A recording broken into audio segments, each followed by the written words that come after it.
तुम चाहते हो कि मैं तुम्हें तुम्हारे लिए चाहूं, क्यों भला? क्या कभी तुमने मुझे मेरे लिए चाहा? नहीं ना।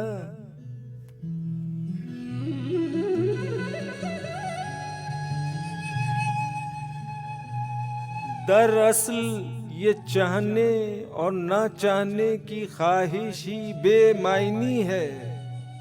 बामायनी है तो बस चाहत, मेरी चाहत, तुम्हारी चाहत, या फिर किसी और की चाहत।